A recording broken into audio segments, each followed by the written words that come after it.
Comenzamos este trimestre de nuestra lección que se titula El amor de Dios y su justicia. Y la lección número 1 lleva por título Dios ama de pura gracia. El versículo para memorizar lo encontramos en el libro de Oseas, capítulo 14, versículo 4, que dice: Yo sanaré su rebelión, los amaré de pura gracia, porque mi furor se apartó de ellos. Este trimestre me parece que estaremos disfrutando de unos mensajes que sin duda alguna tocarán a nuestro corazón. Unos mensajes que nos llenarán de paz, de amor y de tranquilidad, sabiendo que quien vela por nosotros es Cristo Jesús. Al final de cuentas, el único que puede salvarnos, que puede transformar nuestra vida y puede perdonarnos es Dios. Y a eso alude esta lección. La lección nos invita a poder entender algo y nos hace recordar el caso de Pedro. Después de haber negado a Jesús 3 veces, Pedro tiene un encuentro con Jesús, donde el mismo Jesús ahora le pregunta 3 veces, las mismas 3 veces que lo había negado, si lo amaba. Y ahora la respuesta de Pedro es de forma positiva: Señor, tú sabes que te amo. Y la respuesta de Jesús es: entonces, sígueme. Sin embargo, esa pregunta de parte de Jesús a Pedro, ¿me amas?, es una pregunta que se extiende a nosotros también en la actualidad. Y te pregunto, ¿tú amas a Jesús? Ahora la pregunta importante es: ¿qué estás dispuesto a hacer por ese amor que sientes por Él? Porque es muy fácil decir, sí, yo lo amo, pero dicen que del dicho al hecho hay un gran trecho. Y el hecho de decir que amamos a Dios significa también que debemos de hacer un cambio en nuestra vida. Debe de haber una obediencia a Jesús. Él mismo en el trimestre anterior, con lo que vimos en Juan, nos ayudaba a entender que si lo amábamos, entonces guardaríamos sus mandamientos. Y es que la relación entre amor y obediencia es clara, es franca. Yo soy Ricardo Balseca y te invito a que me acompañes en el repaso de esta lección.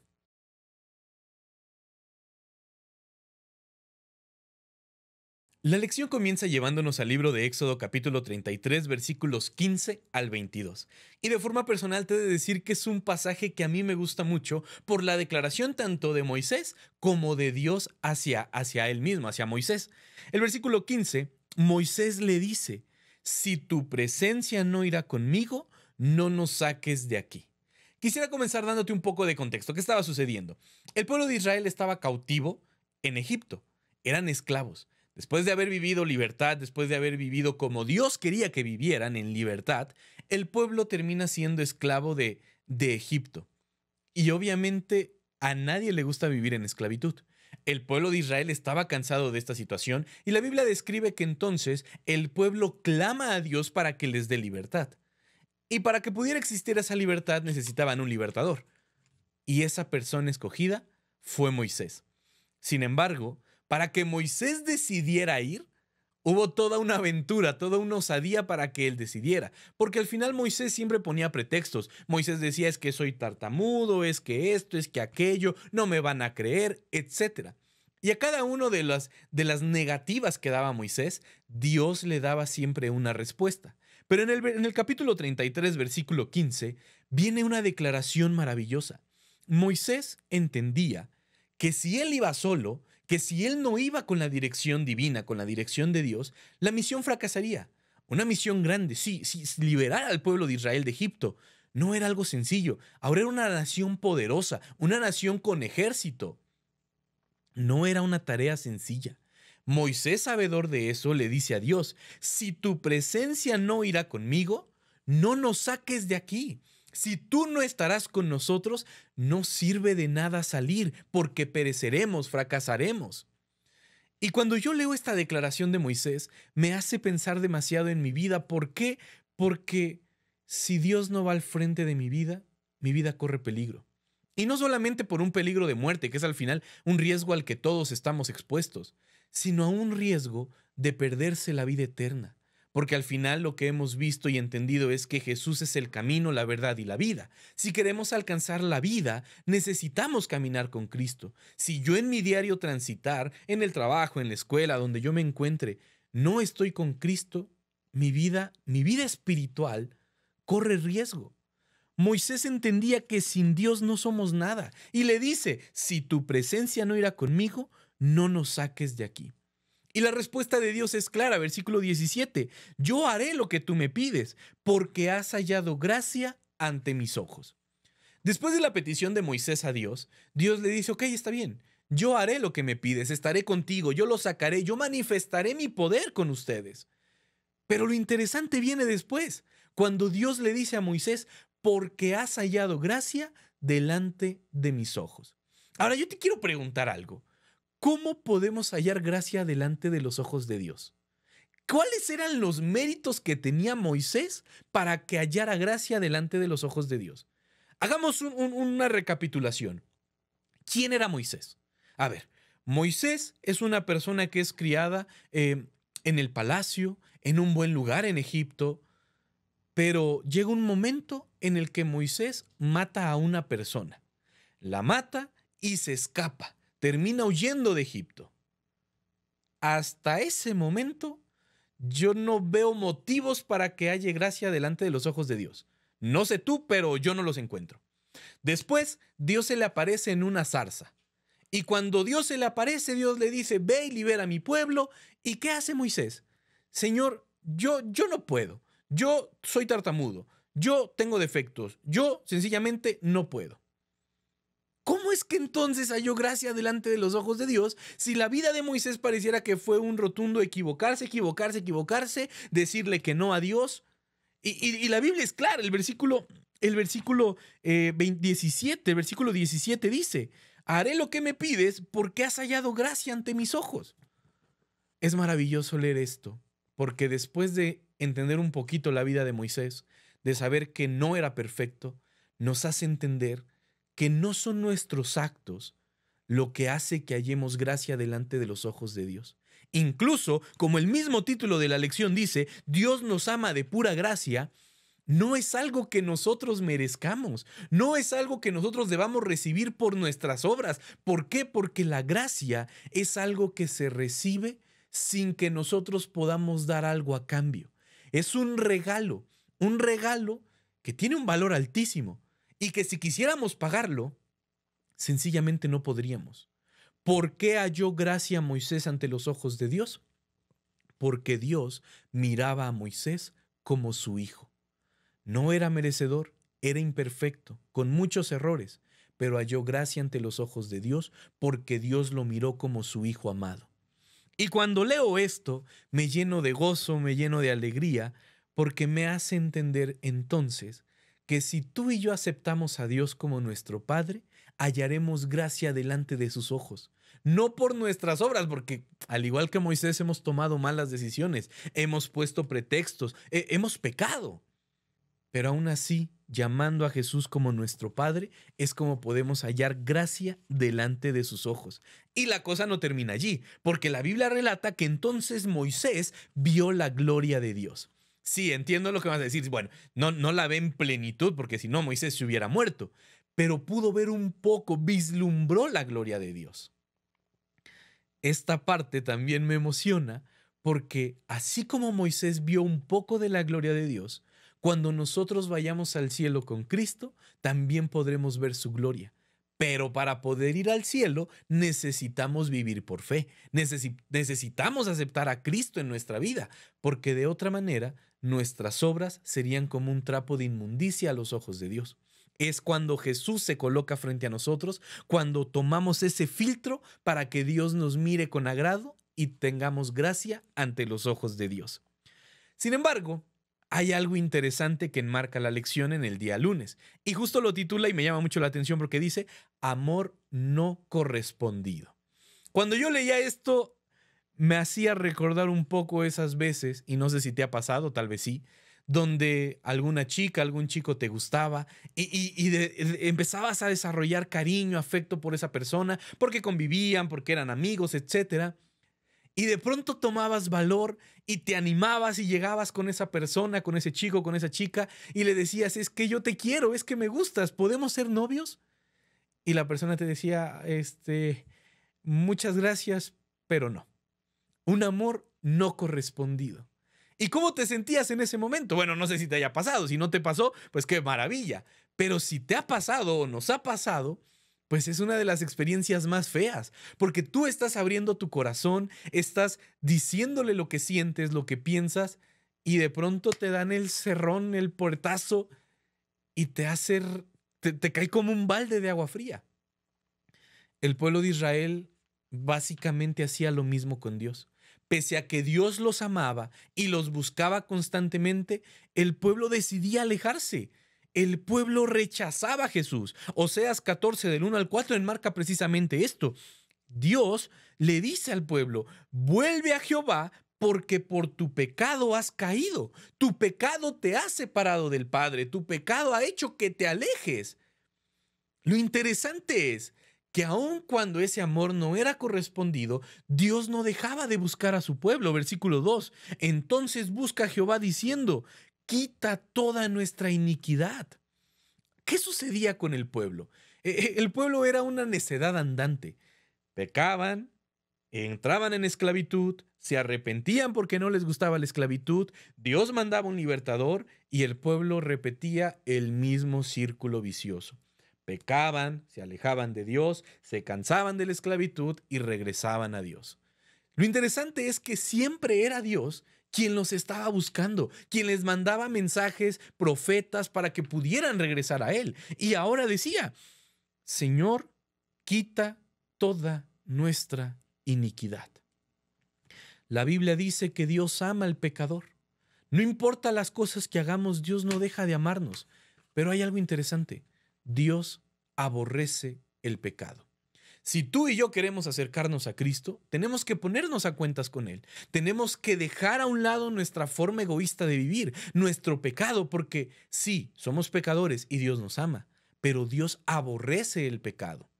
El hecho de que hayamos pecado no significa que Dios no nos va a recibir, pero Él espera que hagamos un cambio en nuestra vida después de habernos acercado a Él. Por eso dice: acércate diciendo, quita toda nuestra iniquidad. Y agrega el mismo versículo 2, el huérfano alcanzará misericordia. El Antiguo Testamento está lleno de ilustraciones que me parecen fabulosas. Y en particular esta me gusta demasiado. ¿Por qué?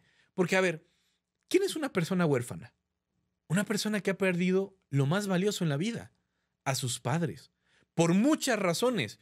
O lo abandonaron, o lo dejaron, o sus padres fallecieron. Muchas razones. Pero imagínate estar en el caso de un huérfano donde tus padres decidieron dejarte. ¿Por qué? Porque no te querían, porque les parecías una carga.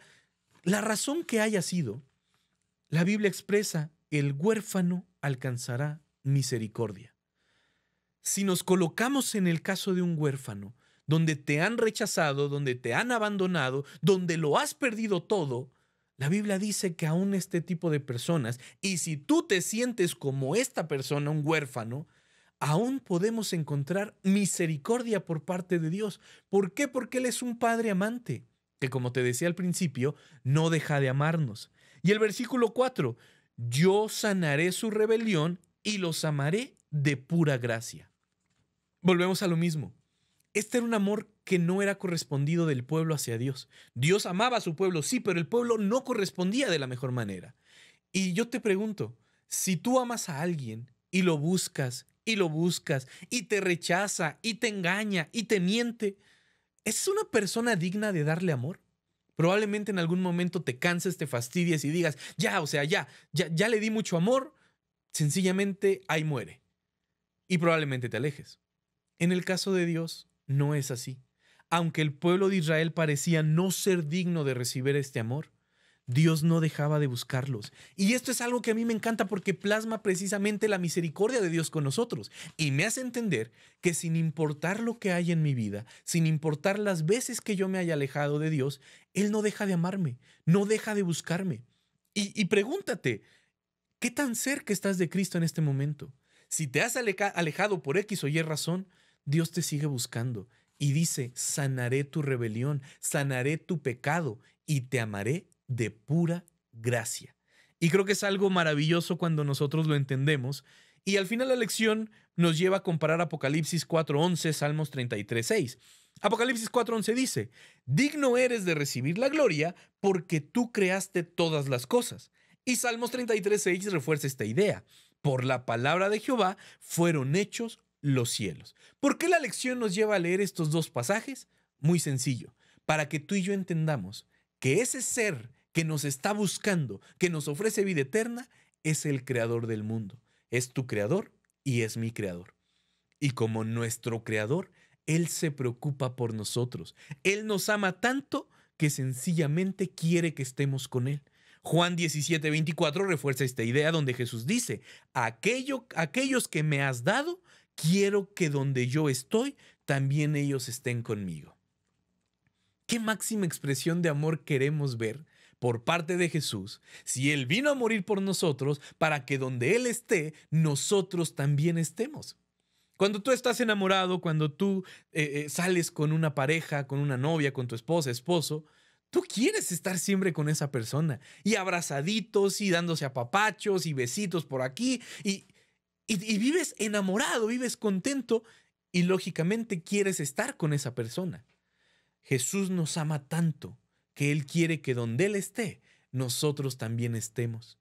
Y qué maravilloso sería que la situación también fuera al revés, que también aquí fuera correspondido. No como en el pueblo de Israel, que no era correspondido, sino que aquí sí lo fuera, que nosotros amáramos tanto a Jesús que hiciéramos todo de nuestra parte para encontrarnos con Él en el reino de los cielos y morar con Él por la eternidad. Sería algo sencillamente maravilloso.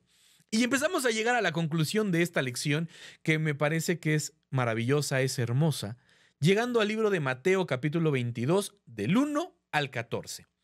Esta es una parábola que yo creo que has escuchado en diferentes ocasiones. La parábola de la fiesta de las bodas. ¿Qué sucede? Te doy un contexto rápido. El rey tiene la boda lista, el banquete está listo, todo está planeado para que puedan llegar los invitados. El rey manda por los invitados y los invitados no llegan. Los mensajeros, los enviados llegan con el rey y le dicen: ¿sabes qué? Pues no quisieron venir. El rey vuelve a mandarlos, les dice: ya está, ya se mató al toro, ya se engordó al animal, ya todo está listo, el banquete, solo faltan ustedes. Dice la Biblia que vuelven a ir y cuando regresan sencillamente los mensajeros le dicen al rey que no quisieron, que se fueron a trabajar, que se fueron a hacer sus actividades. El rey se molesta, manda a matarlos y le dice a sus mensajeros: vayan por las calles y al que se encuentren, no importa su condición, no importa lo que estén haciendo, tráiganlos a la boda. Pero sucede algo interesante. Versículo 11. El rey entra y ve a un hombre que no estaba vestido de boda. Y le pregunta, versículo 12, ¿cómo entraste sin estar vestido de boda? A ver, aquí hay algo interesante. Una pregunta por parte del rey que tal vez pareciera ilógica. ¿Por qué? Porque si acabamos de decir que el rey mandó llamar a cualquiera que estuviera disponible, no importa lo que estuviera haciendo, claramente no estaban preparados para una boda. Yo te pregunto, a ver, si eres mujer, ¿cuánto tiempo tardas en escoger un vestido para ir a una boda? ¿Una semana? ¿2 semanas? ¿3 semanas? ¿4 semanas? Yo no sé. Si eres hombre, ¿cuánto tardas? Por lo menos en saber qué saco vas a usar, qué traje, qué corbata, qué camisa. Por lo menos hay una preparación. Aquí fue de bote pronto, fue de buenas a primeras. ¿Cómo es que el rey entonces, dándole indicación de que trajeran a los que estuvieran afuera y los metieran a la boda, llega con esta persona y le dice: ¿cómo estás aquí vestido no propio para una boda? ¿Cómo sucedió eso? ¿Por qué estás vestido así? La respuesta del hombre, dice la Biblia, que sencillamente no hubo. El hombre enmudeció. Pero volvemos a lo mismo que te decía. ¿Por qué el rey se atreve a hacer esta pregunta? Es muy sencillo. Porque en aquel tiempo se acostumbraba, se estilaba que el rey, el que generaba la boda, el que estaba invitando, no solamente te daba acceso al banquete, no solo te daba acceso a la boda, sino que también te daba la vestimenta para que pudieras estar listo para entrar a la boda. En otras palabras, la gente que fue recogida en las calles, que los invitaron a la boda de bote pronto, esas personas recibieron la vestimenta por parte del rey. Sí, ellos no estaban listos, pero en la entrada los siervos del rey le dijeron: toma, ponte esto porque esta es la vestimenta de la boda. Entonces este hombre decidió no aceptar la vestimenta. Ahí estaba, para que él sencillamente se la pusiera, no tenía que hacer más. No tenía que ir a Coppel, no tenía que ir al Do Conti, no tenía que hacer nada. solo tenía que ponérsela. Ni siquiera se le estaban cobrando. Y aun cuando era gratis, prefirió desecharla. Y es que entonces Jesús dice en el versículo 14, porque muchos son los llamados y pocos los escogidos. Precisamente esta última declaración ejemplifica la parábola. ¿Todos habían sido invitados a la boda? Sí. ¿Pero qué había pasado? Muchos prefirieron el trabajo, muchos prefirieron estar en casa, muchos prefirieron mil y un cosas que ir a la boda. Y quienes fueron llamados después, uno decidió no ponerse la vestimenta que se le estaba otorgando de forma gratuita. Y eso causó el furor del rey. Esto me hace pensar que en nuestra vida diaria la gracia está disponible para todos, pero a veces por el trabajo, por las ocupaciones, por la casa, por la familia, por mil y un razones, decidimos no aceptar esa invitación de la gracia. Decidimos no colocarnos esa vestimenta gratuita que Dios nos está ofreciendo, porque al final muchos son llamados y pocos escogidos. ¿Y quiénes son los escogidos? Muy sencillo. Aquellos que deciden realmente aceptar la invitación del rey, aceptar la vestimenta que se les está otorgando, aceptarlas con gozo y disfrutar de las bodas. Pero esto requiere una decisión: aceptar a Cristo o sencillamente no hacerlo. ¿Qué decisión estás tomando tú? La lección cierra llevándonos al libro de Juan capítulo 10 versículos 17 y 18 y a Gálatas 2:20. Juan 10 versículo 17 dice, porque yo pongo mi vida. Y el versículo 18, nadie me la quita, sino que yo la pongo. ¿Qué estaba diciendo Jesús en este momento? Que sencillamente su misión era dar su vida por amor a nosotros. Nadie lo estaba obligando. Nadie fue a quitarle la vida porque decía, el sacrificio tiene que hacerse y entonces yo te voy a quitar la vida. No era como con el cordero que era llevado al santuario para que el sacerdote lo matara. No era así. Ellos tomaban al cordero, el cordero ni siquiera quería ir a la muerte, pero lo tomaban y lo llevaban para ser sacrificado. En el caso de Jesús, Él vino a dar su vida. Nadie lo obligó, nadie lo llevó a la fuerza, sino que Él vino a dar su vida. Y esto se corrobora con Gálatas 2:20, donde Pablo dice, mas ya no vivo yo, ahora Cristo vive en mí, el que me amó y se entregó por mí. Me parece fabuloso cómo cierra la lección con este pasaje, porque nos hace entender una cosa. Cristo nos amó tanto que dio su vida por amor a nosotros. Y cuando tú y yo aceptamos ese regalo, esa dádiva, esa gracia que no merecíamos, entonces ya no vivimos nosotros, sino que Cristo vive en nosotros y transforma nuestra vida. Y la vida antigua que teníamos queda precisamente ahí, en el pasado, queda atrás. Y somos transformados de gloria en gloria para Cristo Jesús. Sí, es maravilloso decir que Cristo nos ama. Es maravilloso decir que Jesús dio su vida por nosotros. Eso es tremendo, eso es hermoso.